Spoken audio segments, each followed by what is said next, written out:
Okay, should be going live now. 3 minutes ahead of, well, 2.5 minutes ahead of schedule.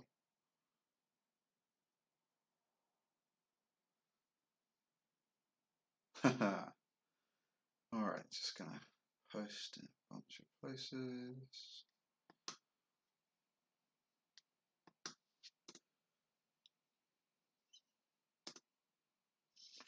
And then we can get started.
Alright, I think that is everywhere.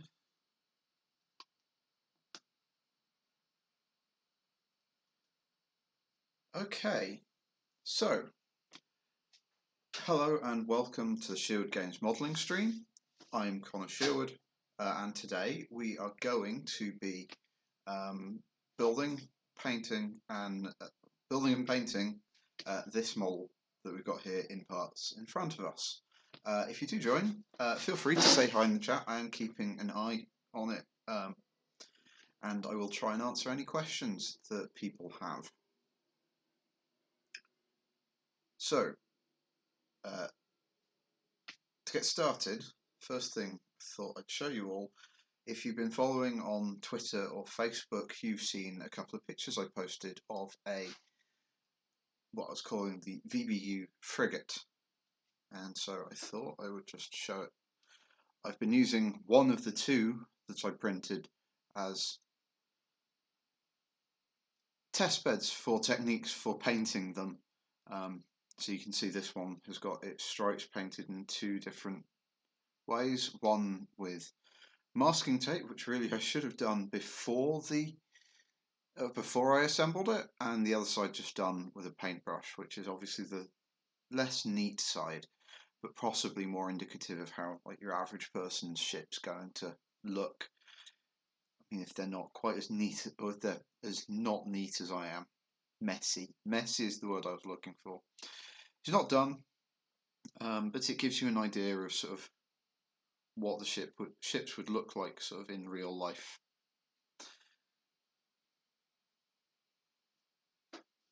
But that's not what we're working on today.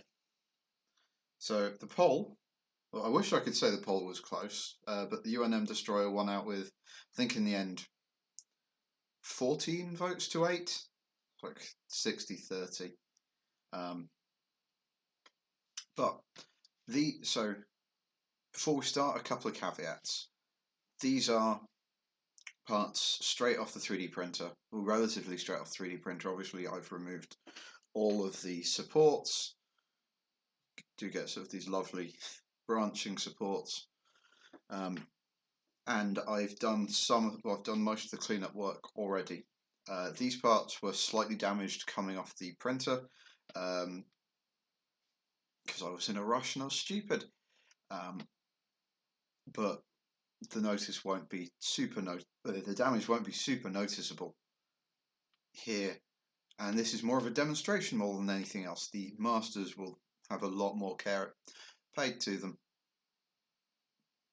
but the model's quite simple. As you can see, we've got one core part for the core of the ship. We've got the neck and the head. Probably turn it around. The ship has got its two characteristic boom arms, which you find on every UNM ship. And then, being a destroyer, it's got 6 weapon hardpoints, and this one is equipped entirely with missile launchers. It means it's not going to fire as many shots as, say, a ship with lots of railguns, but when it hits, it's going to hit hard.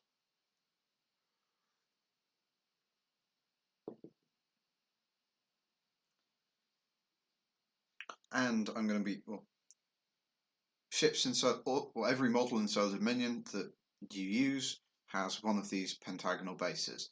The real ones won't have these squares at the back. That was a holdover from an earlier prototype, but I got a bunch of these made, so I'm using them.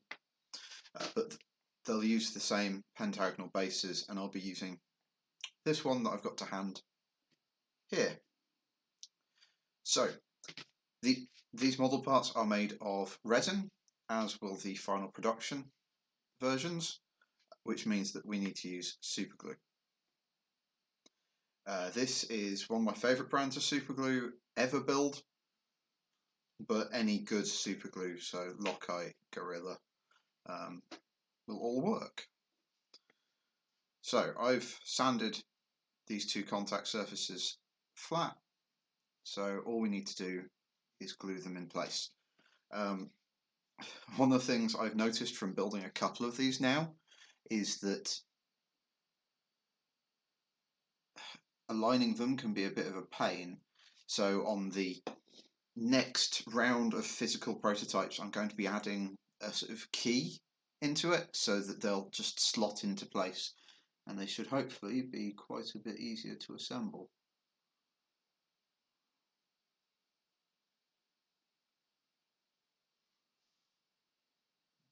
Contacting.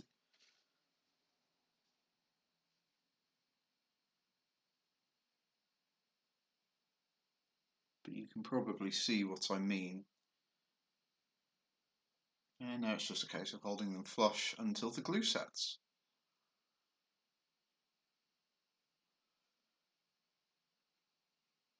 This is where, if I was filming it, I would cut to when the glue had set.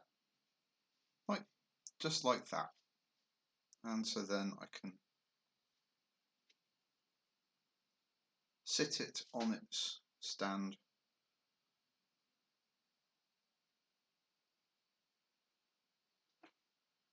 So the next thing we're going to want to do,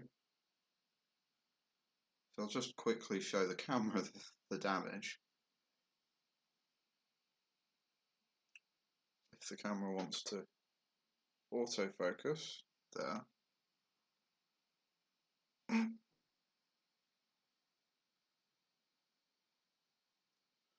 Basically, as I was clipping, this resin is quite brittle, and I made the stupid decision to clip them off their supports or to cure them before I clip them off the supports. Which means that they were quite brittle, and when I clipped the supports off, there was a tiny crack, and it cracked. But you can see how it starts to go together. So there's a slot on each side of the ship. The boom arms, they aren't wings. So it's just a case of applying a little bit of glue into the joint, into the socket, and then just holding it in place.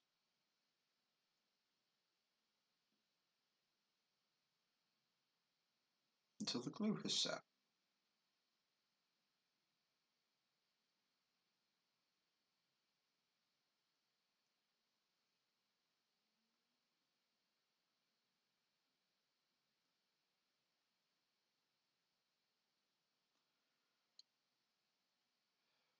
Unfortunately, usually in times like this, I'd use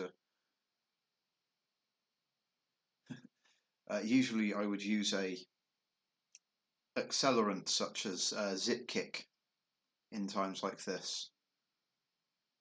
But unfortunately, I ran out, and I've just been lazy and haven't bought more, which is stupid considering you just buy it on Amazon. So it's not even like I need to go anywhere. But now I've got one wing in.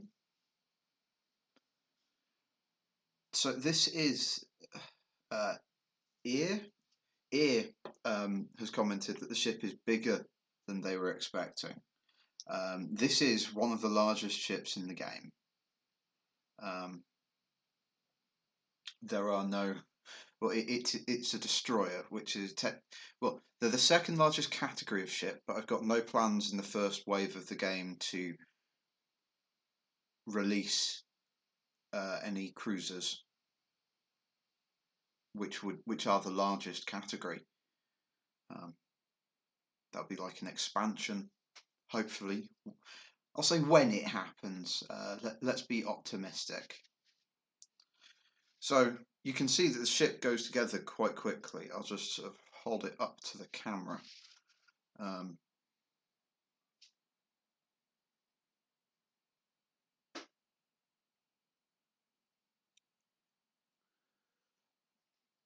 I mean, only 4 parts. I'd kind of be embarrassed if it took half an hour to assemble. Now I'm just taking... So the missile launchers, I didn't do as much cleanup on them as I did the rest of the parts, because there's 6 of them, but also because there's not a huge amount of cleanup to do. They've just got a small number of support joints.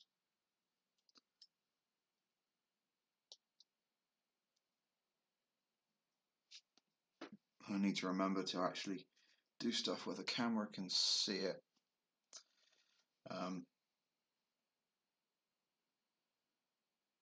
The support joints are all on the inside, but it's good to clean them up anyway.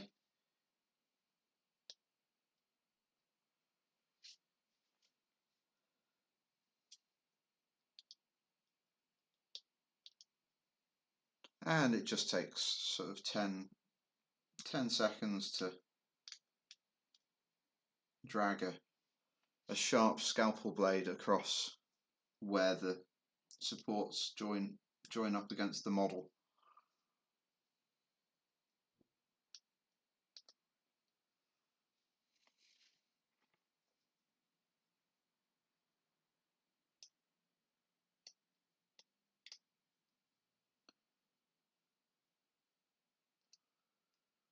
when I actually, well, the actual production parts won't have these, or the production parts will have their own gates and sprue. I'm currently having conversations with a couple of potential manufacturers, and so hopefully I'll have some noise or something to say there in due course. But now, with them cleaned up, it's just a case of gluing them to the actual model. With this model, if you can see a render of the model in the bottom right hand corner, you can see that it's got sort of two up here on like the forward module, two on the neck, and then two will sit underneath the boom arms.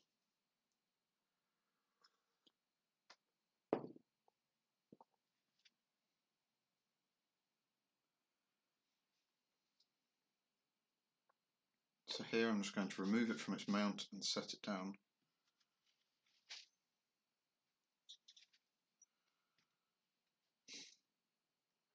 Just balance it.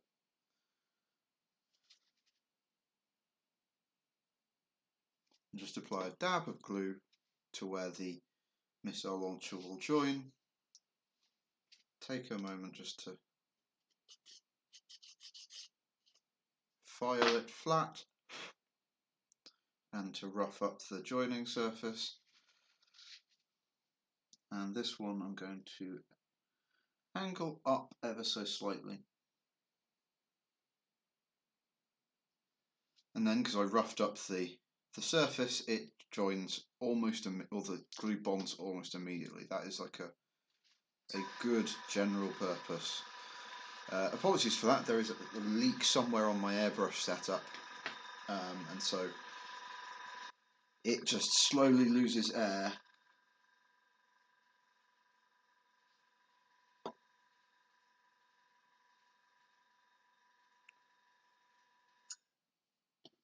There.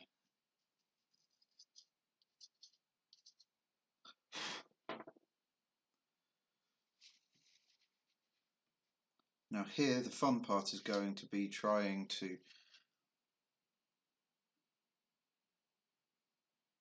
line them up. I think I've got that. That looks pretty good to me. Actually, let's see if I can get the camera to... No, it'll be easier to show you once we start painting. One of the things I love about the 3D printer I've got is the sort of super fine detail it can achieve. It's kind of hard to see in person on just the print, and unfortunately even harder to show on camera because of the remarkably low dynamic range of your average webcam. But it'll be easier to see once we start to assemble the print, or start to paint it. But inside the missile launchers you can see the individual launch tubes.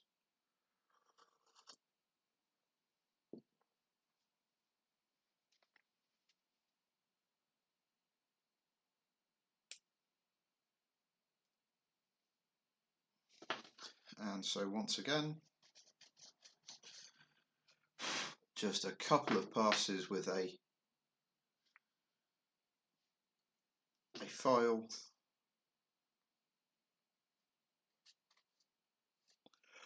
On both sides, just to provide a little bit of key or tooth, as it's commonly known.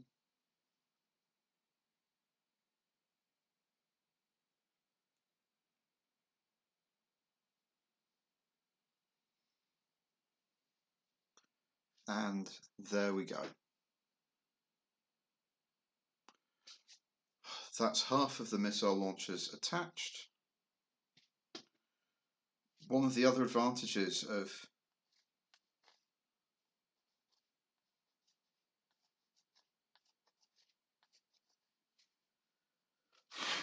keying up parts is it actually gives you a stronger mechanical joint. Super glue, or CA glue as it's commonly known, works by forming tiny crystals when it cures, and those crystals grab onto rough surfaces on both sides and so glue them together. So anything you can do to increase the surface area of the things that you're gluing will necessarily improve the mechanical properties of that joint.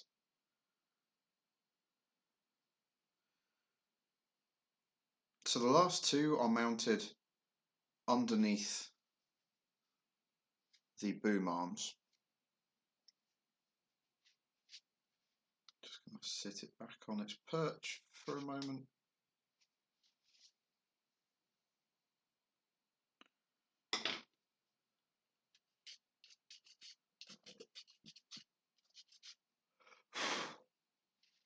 And once again, I am just roughing up the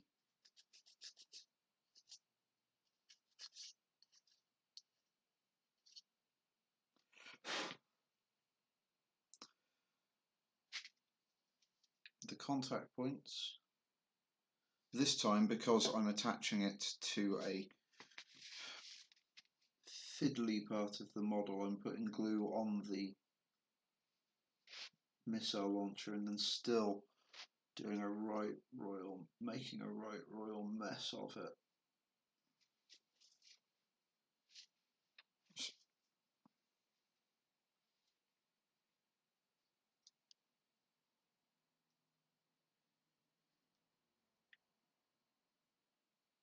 Are you really assembling something with super glue if you don't glue yourself or to the model or vice versa? I would say answers on a postcard, but those of you who are going to answer yes are probably stuck to something right now.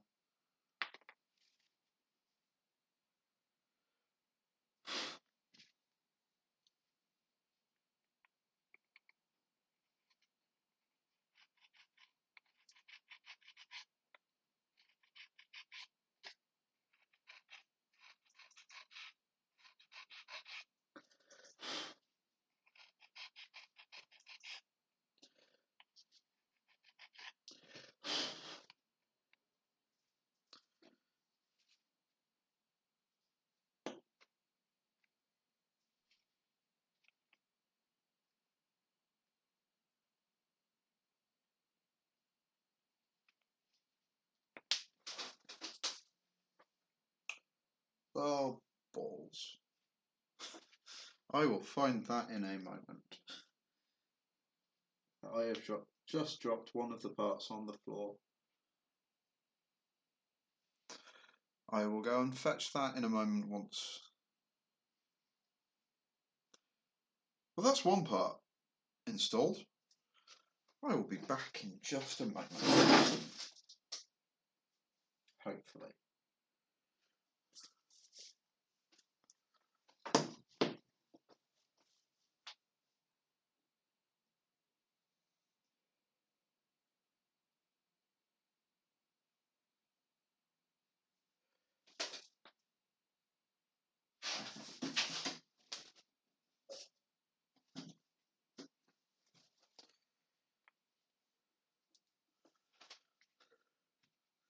Ta-da!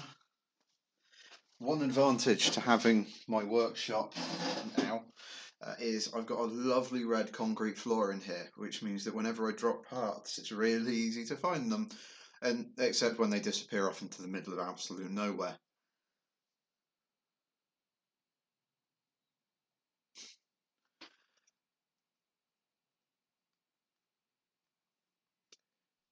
Hello to all the people who've joined us since. Feel free to ask questions in the chat or to sort of say hi and introduce yourselves.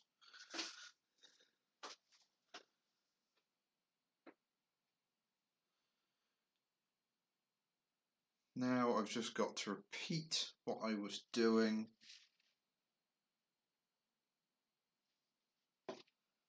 on the other side.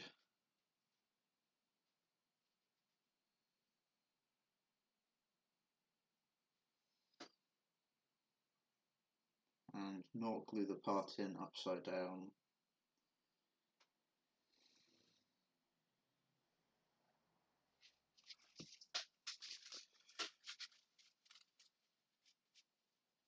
It'd be bad if I accidentally glued it to anything other than the model, to be honest.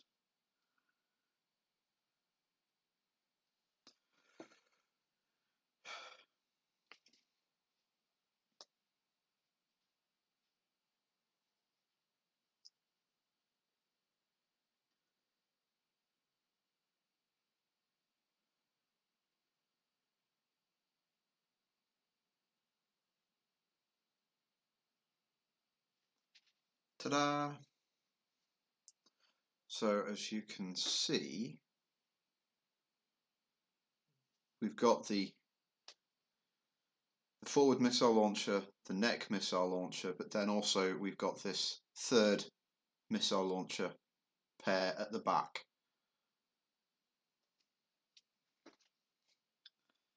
Firing 6 missiles a turn. Any single missile is going to mess up another ship.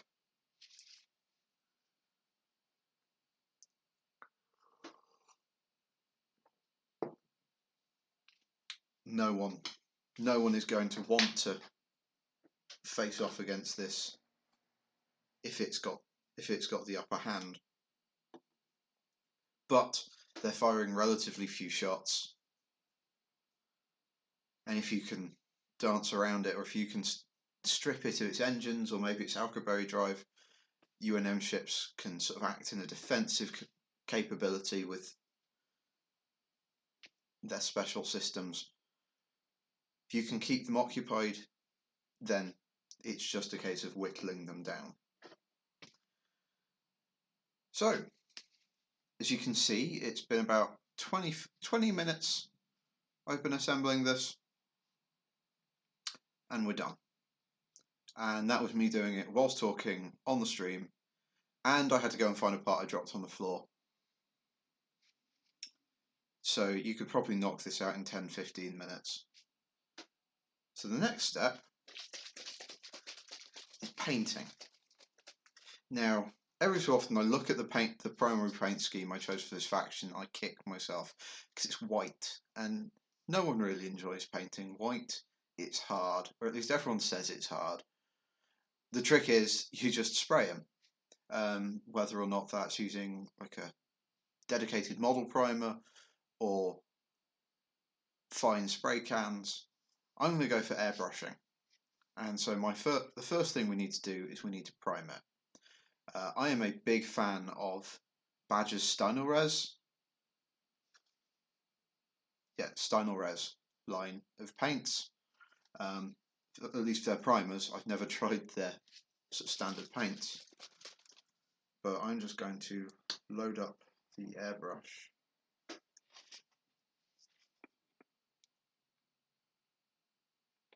With some primer. This is part of the reason I've got this down, just to protect the work surface.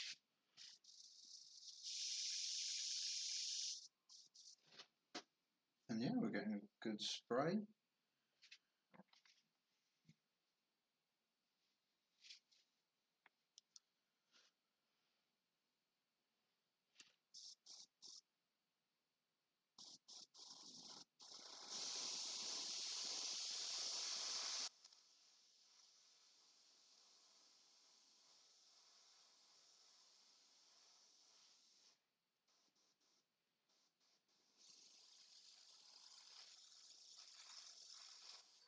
Now granted, if I was preparing this to be moulded or as like a proper display miniature rather than just something I'm putting together for the stream here today, this would probably actually be the first step, and then I'd go through and do like a process called body shopping, where I use primer to show me where all of the inconsistencies are, all of the imperfections, and then I can go over it with some fine abrasive powder or paper or pads.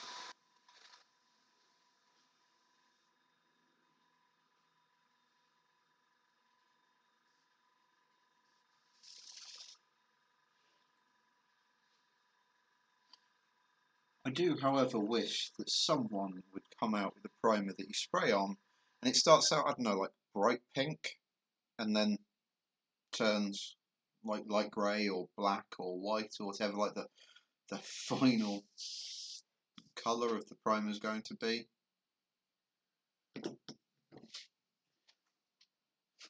One trick I do use though is this. So Stannarose primer ideally wants to be left overnight, but it does say that you can heat it and it'll cure in as little as 8 minutes. And so I've not finished it, but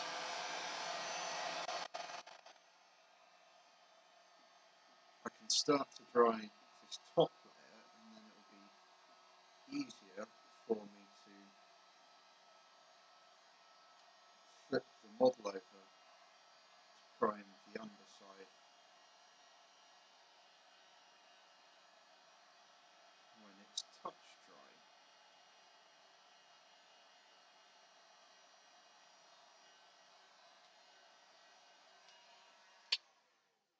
Now, usual caveats apply when working with hot things, and double caveats apply if you're working with a thermoset. Yeah, I think thermoset's the right word. Things that bend when they get hot. So especially stuff like a lot of resins that are used in miniatures production, don't get them too hot or they'll start to bend. Also PVC miniatures, be very sparing with the heat. Like this miniature is now slightly warm, so it's not going to bend.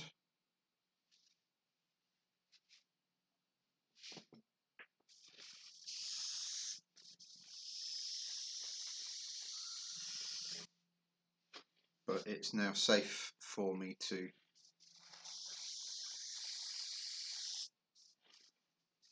start spraying up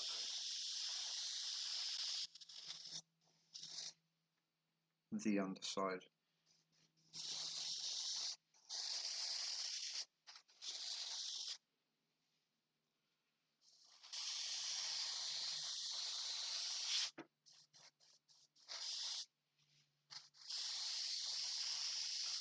One of the other advantages of using this is it's gym mat material. It's EVA, or I think it's EVA foam. You can buy them for like 16 for a tenner, but they've got the advantage of being cheap, replaceable, but soft, which means I don't hugely have to worry about dropping things and chipping paint jobs.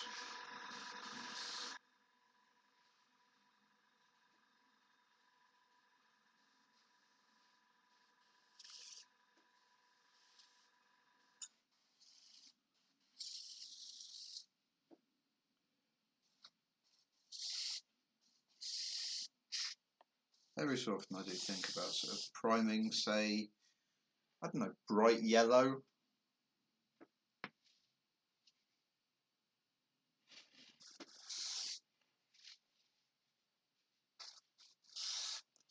Or maybe just printing stuff in a different colour.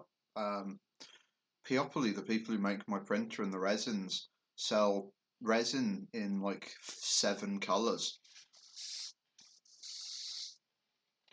And as far as I'm aware, all of the colours of resin cure at roughly the same rate and at the same level of detail.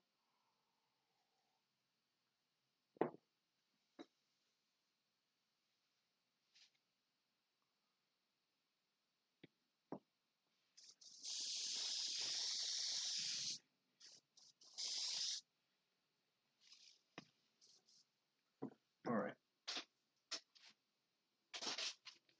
The heat gun is back. And I can just briefly waft it over. And it's slightly funny because I've got a monitor up for the webcam, and the rate I'm waving it at is roughly half of the input lag.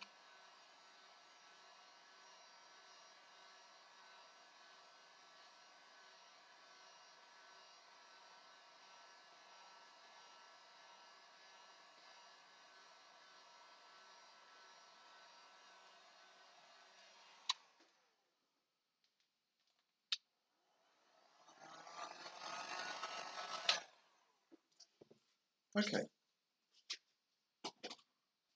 so that gives me a moment to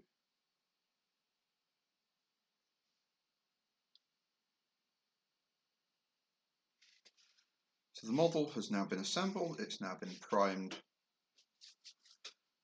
I just need to clean out my airbrush and then we can actually start painting it. So the trick here is going to be that if you look at the rendering,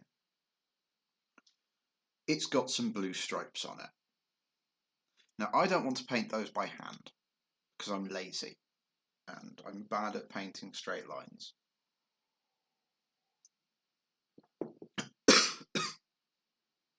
But I've got an airbrush. I've got an airbrush and masking tape. Now this was sold by 4D Model Shop in London, but you can pick up basically the same tape off Amazon from a variety of manufacturers. Tamiya sell it in general as well.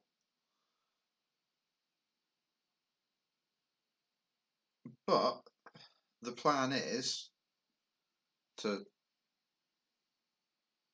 paint the top of the ship blue, put some masking tape over it,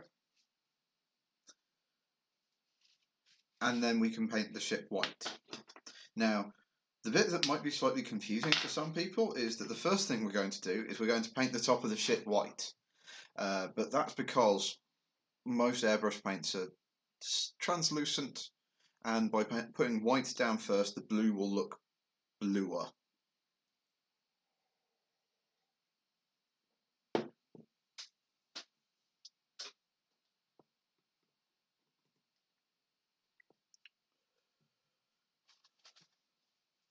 So I do intend on doing these live streams, probably not weekly.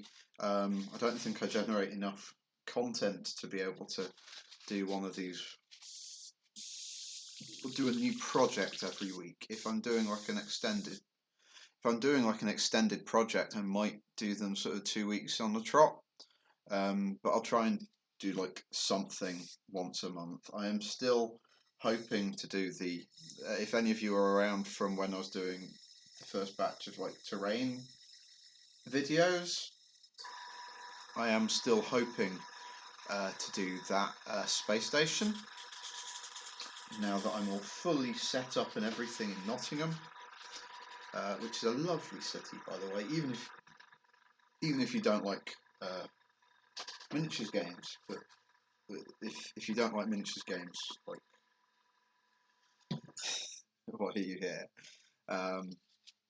But no, it's just to me, having spent basically my entire adult life in London, Nottingham's got a nice mix of still feeling like a proper city, whilst also not being as giant and claustrophobic as London. Alright,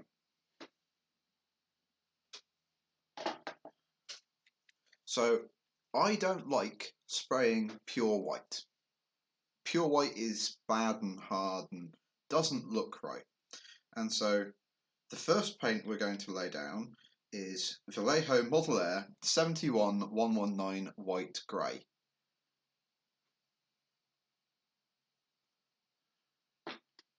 Which is a, as you might guess from the name, very light grey.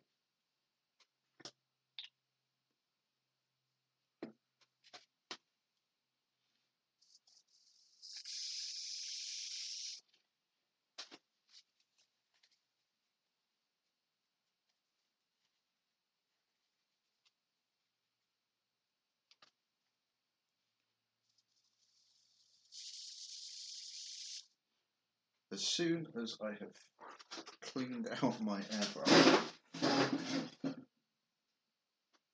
better.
Of course, the airbrush was going to act up as soon as I decided to use it in front of other people.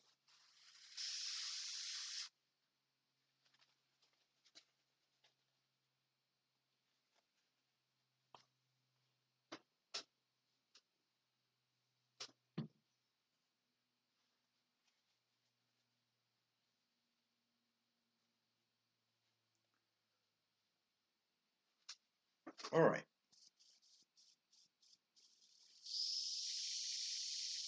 That's far more like it.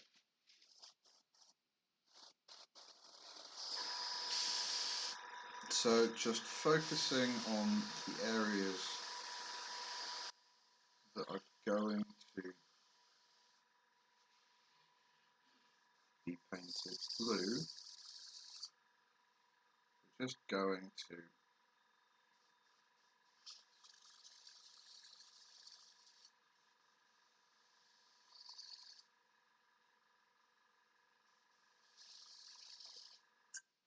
lightly coat them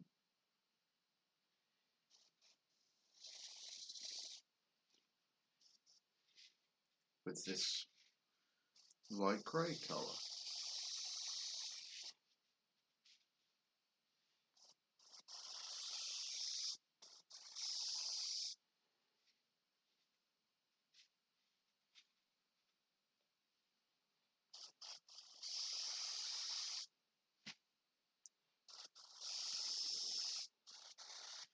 Now if you were painting this by hand, then you would paint the white first and then you'd go through and paint the blue. And I will be doing that for some of the markings on the model. For instance, the astute amongst you will notice that there are blue lines that run down the side of the missile launchers. Those I will be painting afterwards.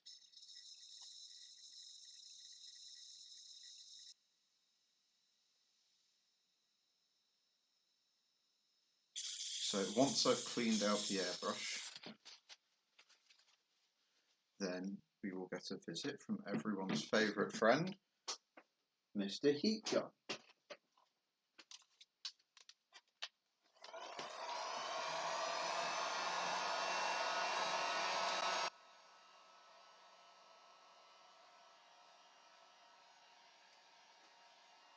This just helps the paint bond a little better.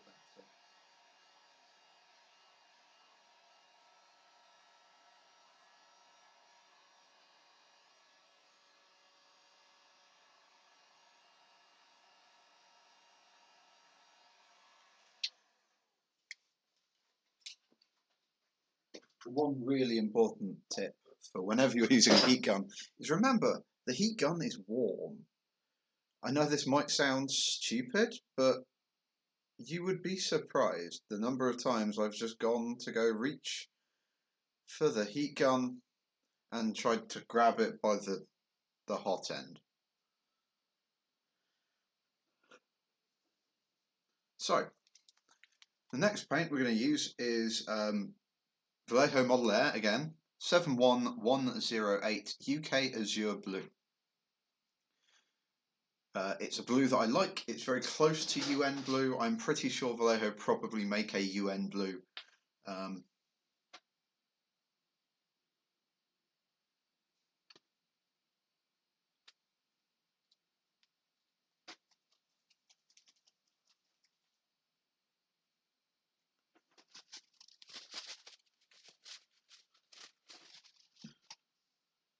But this is the future and in space. And also I'm pretty sure that kind of like the fact that you're not supposed to put a red cross on anything, literally anything, and if you know your gaming history, you will remember that the people who made the game Prison Architect got a cease and desist from the British Red Cross for putting red crosses on the medics in their game and on the med packs that they carried. And so I'm pretty sure that if I used the actual exact UN blue, then I'd get an angry letter from, I don't know, the UN Commission or something going, that's not the UN.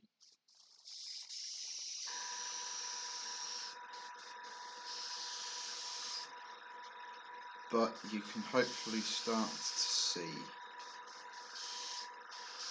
that we're just going to spray the top of the ship and the two arms. This lovely azure light blue. I call this kind of like a sky blue. At any rate, I think it's a really lovely colour.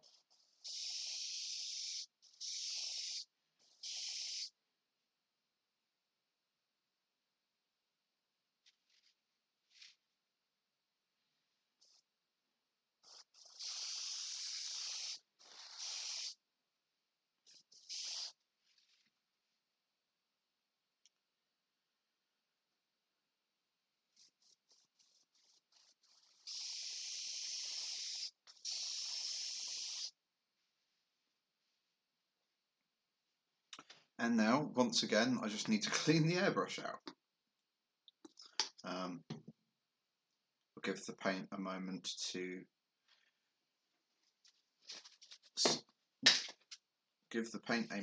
set just whilst I clean the airbrush out.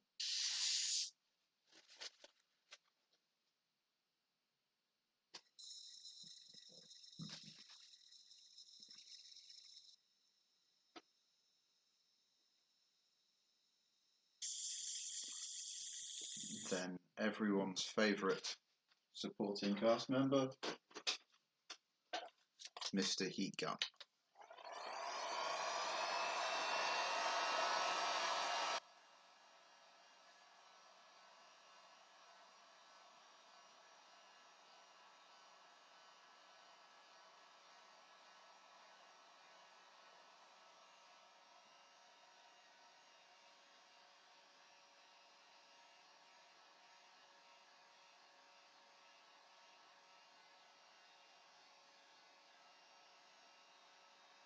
Now, it is of vital importance that this layer in particular beds down well. And so the next step, and the one which I've forgotten to put the paint that the things I need within easy reach, is that we're going to have to put a varnish down. Now you might be thinking, varnish? But you've barely started the model. Yeah. But the varnish will help protect the paint from the masking tape. Because believe me, it is one of the saddest feelings in the world to lift up masking tape and have it lift up all of the paint that you just put down.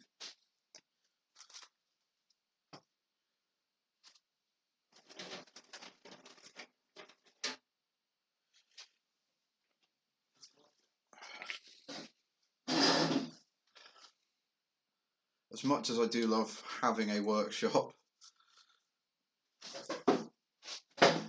and having the space that entails, I am still used to just having everything within arm's reach, and so it's probably going to take me a while to get used to actually having to go grab things. So I'm not making... So this is Vallejo gloss acrylic varnish. I buy it in 500ml bottles. It's not specifically for airbrushes, so we've got to thin it. I just use these cheap disposable plastic shot glasses.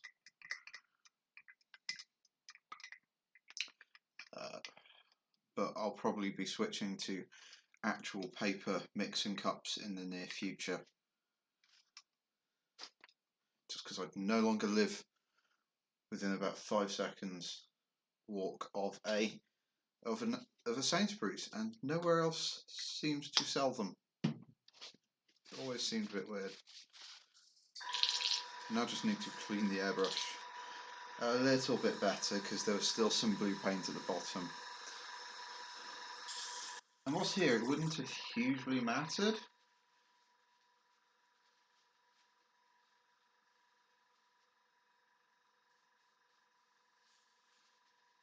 It's still good practice to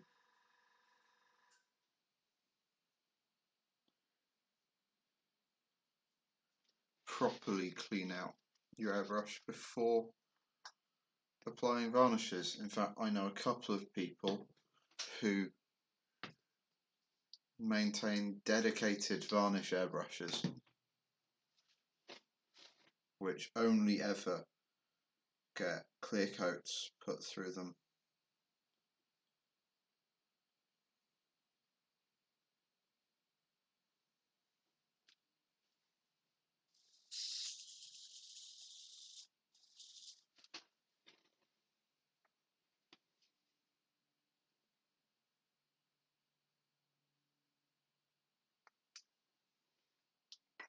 That's a little bit extreme for my tastes.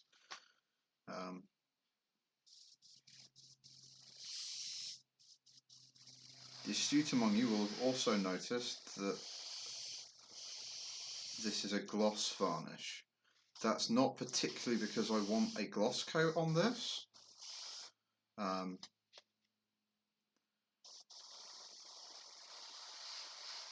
fact, in the grand scheme of things, I probably want like a satin finish.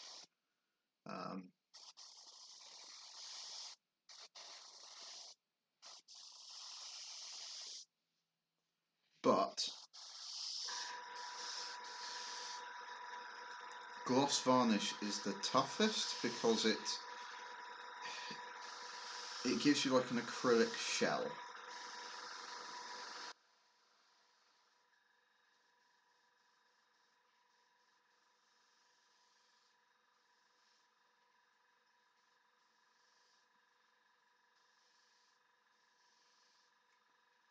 But I do recommend it with something of a caveat, and that is, if you're planning on doing more brush painting over the top, gloss varnish does make it harder for other paints to adhere.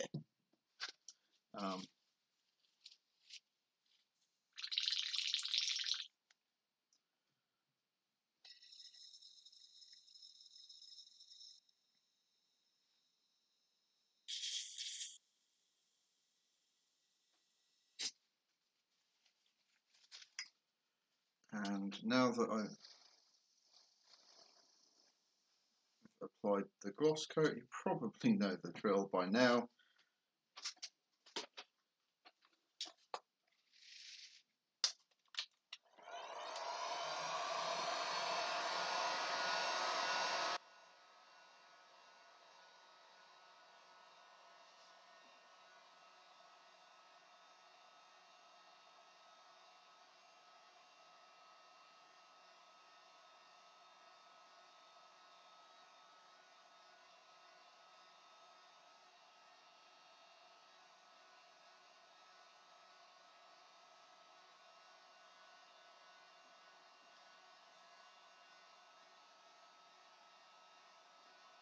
And this gloss varnish wants to dry until it is fully dry.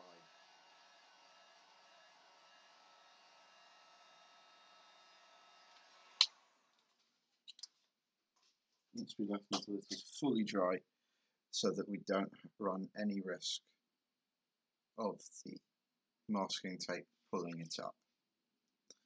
So I'm just going to leave that for a minute, and this might be a good time if any of you have got any questions about sort of what the future of Solar Dominion entails. So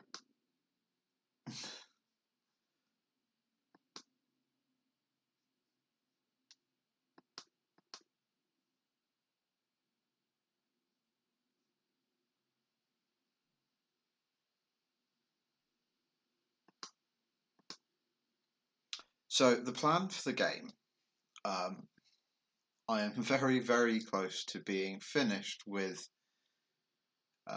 what I've been calling the playtest pack, which is a draft version of the rulebook. It's missing a bunch of sections. It's just the lore section, and the lore section, the actual rules of the game, and the fleet building rules. It's enough for you to get started with the game, but it's not quite what I want to go in the full rulebook. That will be made available for free as a PDF.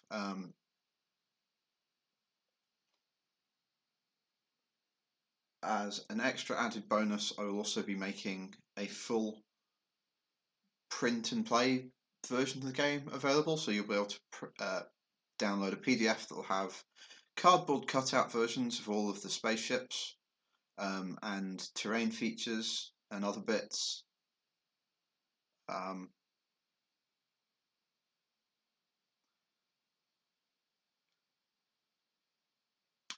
That'll be made available for free.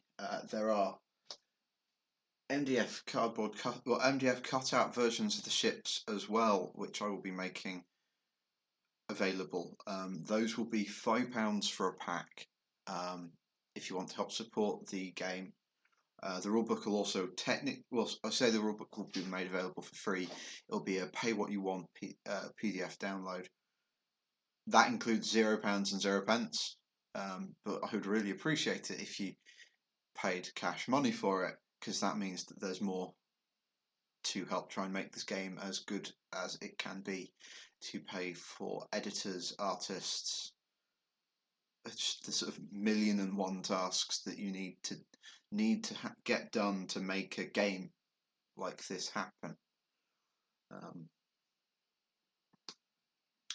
The next steps after that are once people have played the game and I can make sure that the rules make sense, then I can start, planning, final preparation for the Kickstarter will commence. I'm pretty much convinced that Kickstarter is the way to go here, and I'll be putting out a Kickstarter for the game itself. You will be able to buy a proper, to buy the miniatures, the rulebook, terrain, the precise price that I'm aiming for is still a little bit fuzzy. It all depends on how much everything costs to produce.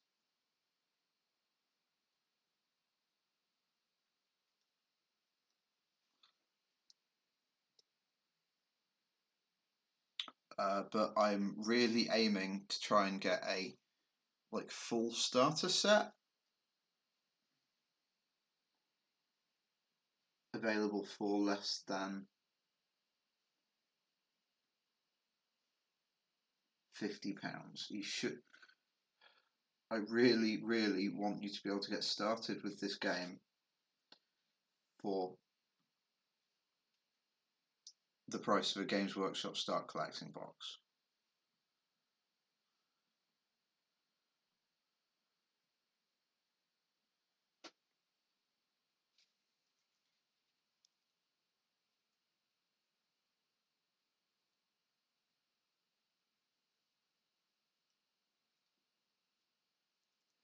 Going forward from that point, the plan will be to make, hopefully, quarterly releases. So once a quarter there will be new ships, new factions, new options, new missions,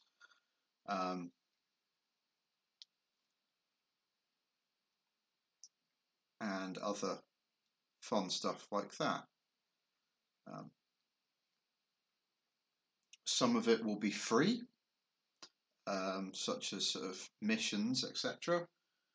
Other stuff, however, the miniatures obviously won't be free. Long term,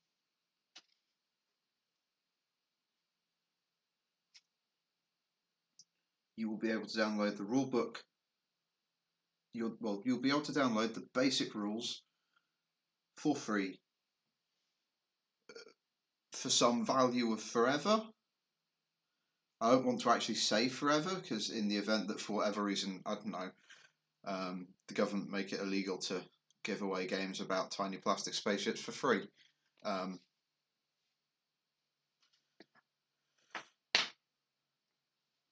Or, if, I don't know, bandwidth starts costing £1 million a gigabyte, but only for PDFs of spaceship games.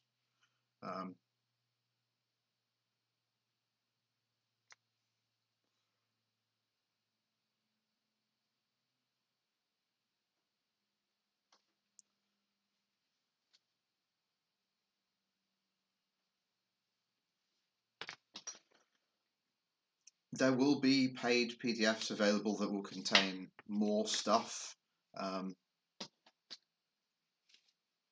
Probably stuff like exclusive art. Call it a supporters edition.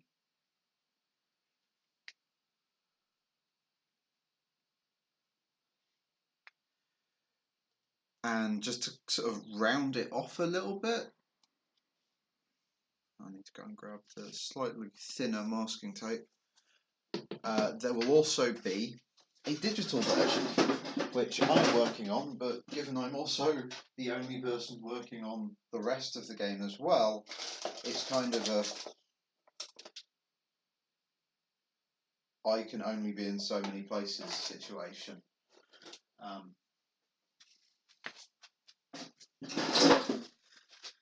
And so I'm focusing on getting the playtest pack out first.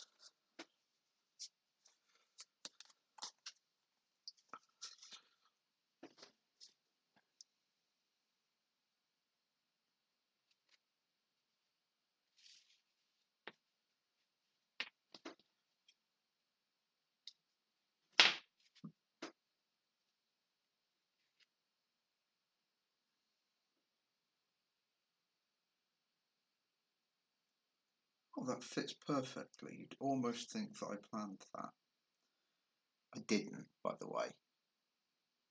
It's a wonderful, wonderful coincidence that that fits how it does.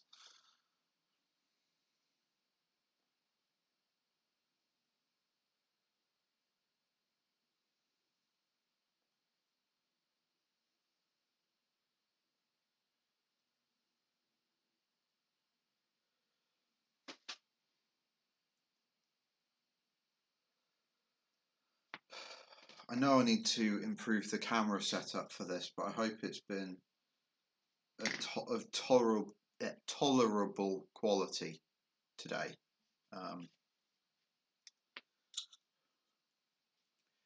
Before I moved, I'd actually gotten a pretty nice arrangement for the camera, and I had a lapel microphone, but the lapel microphone has apparently not survived the move too well.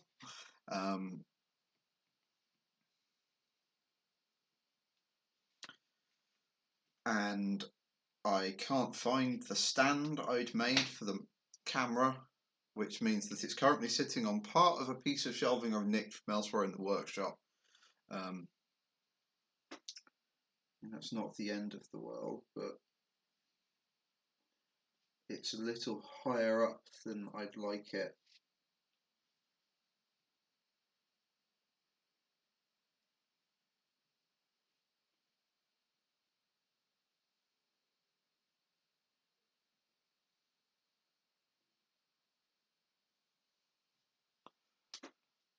And also I kind of feel like I should bring it closer this way, just so that when I pull stuff in close to my chest to sort of look at it or sort of manipulate it,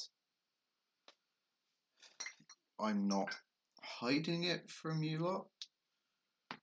Although to be fair, now that I've just got all the masking tape,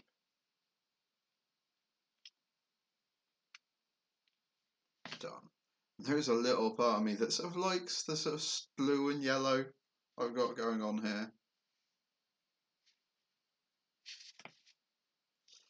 I feel at this point slightly compelled just to point out that you could do all of the stuff I'm doing here just with spray cans. You could find a good blue, spray it. But if I just move this that way, that's going to make no sense.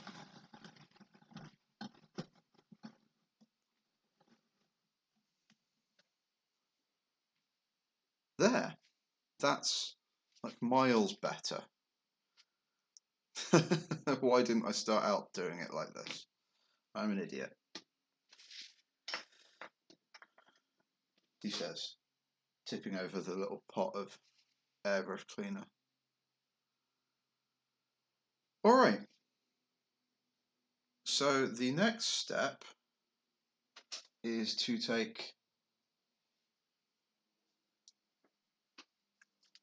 one of my other favourite paints, USAF Light Grey 71296.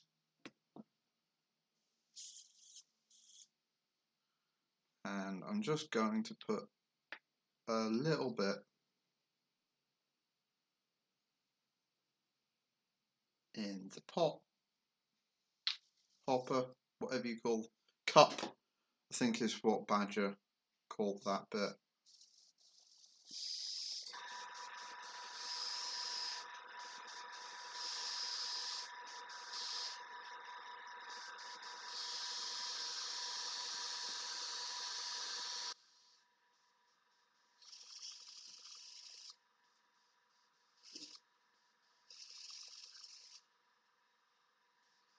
And the astute among you will be going, but Connor, that's not white. And I'm like, yes. But when I do actually finally airbrush white over the top of it as like a proper highlight, it should serve as a very nice contrast.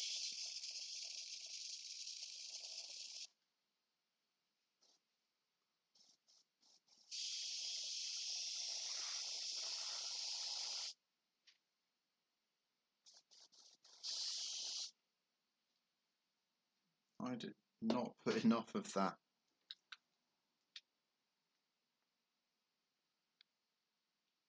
in the cup.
And again, not enough paint in the pot.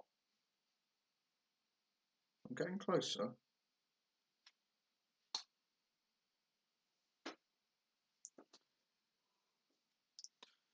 And you should be able to see kind of what I'm planning.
Alright, and now I can once again clean out the airbrush.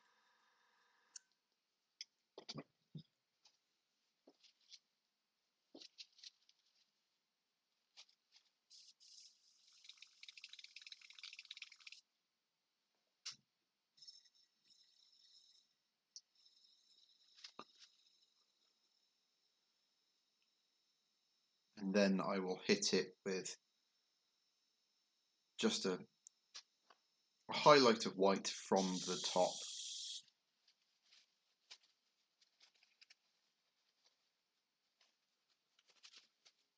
Which will just really help actually both give it some dimensionality and sell it as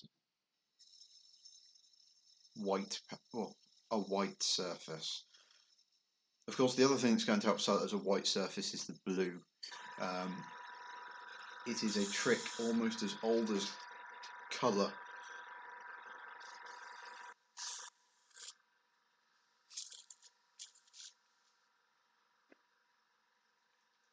That the best way of making something look white is stick it next to something blue. You can make, oh no,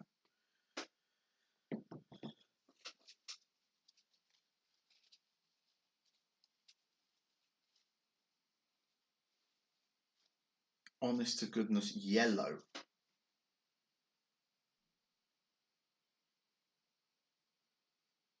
look white.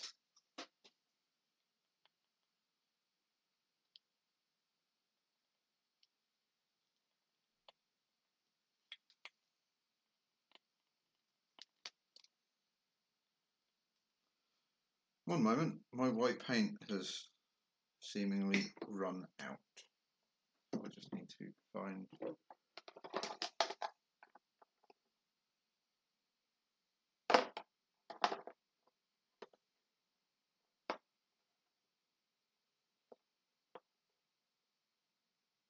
another pot or another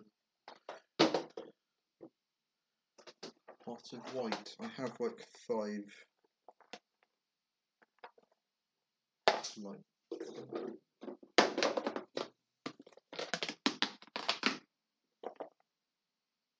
Varnish, gloss varnish.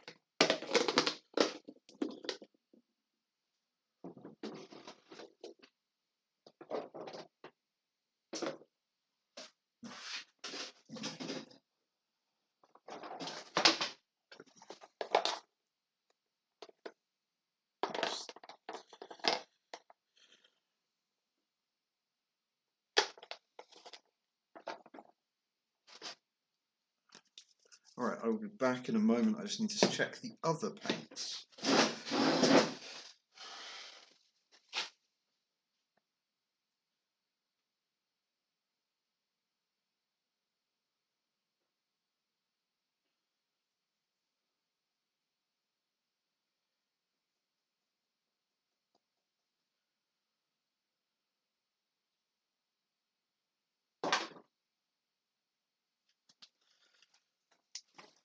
So I'm going to have to use non-airbrush paint and thin it, but that's not the end of the world.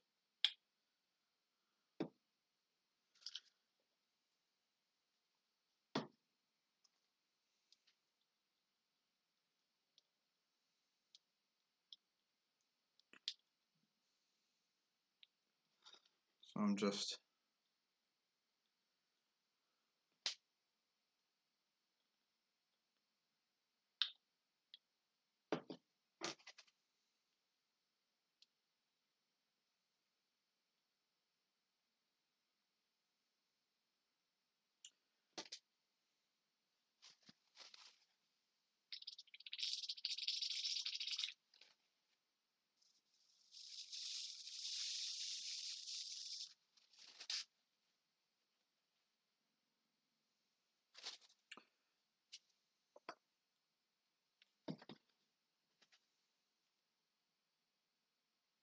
mixing it up until I hit the right consistency.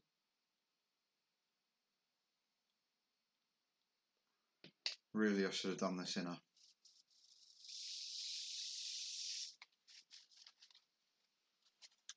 cup, but the teacup will do, I guess.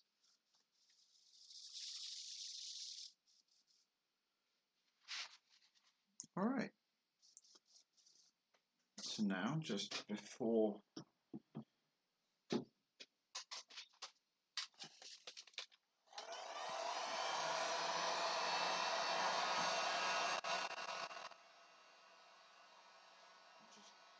hit it briefly with everyone's favourite supporting cast member,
Alright, and so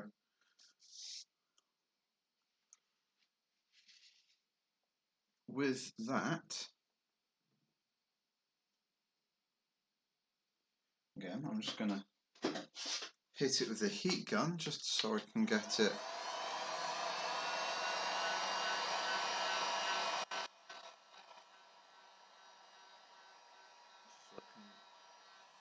dry the paint a little bit, and now we'll just see how my slightly slapdash masking has held up. I mean, if the masking isn't perfect, worst case scenario, I can neaten it up by hand, but it's...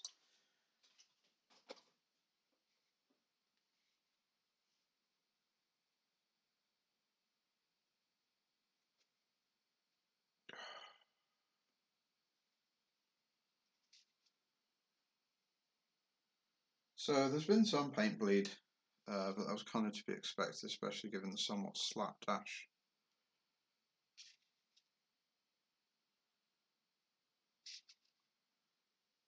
nature of both the mixing of the white, which means it's probably a bit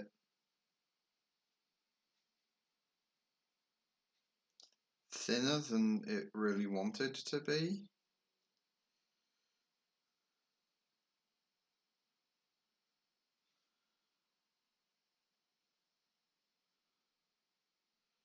And we've had the tiniest amount of paint left just at the up at the end here, but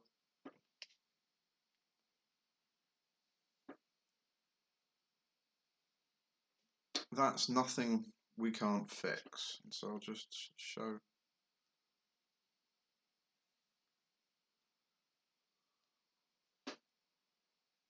Ah.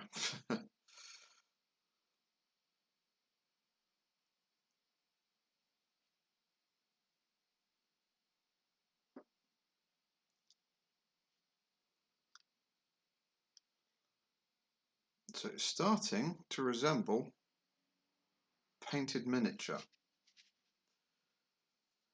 I think at approaching 90 minutes, that's where I'm going to leave this today. I know I said at the start that I'm probably not going to do these weekly, but I will plan to be back next Thursday, where we will start doing some of the brush painting on this.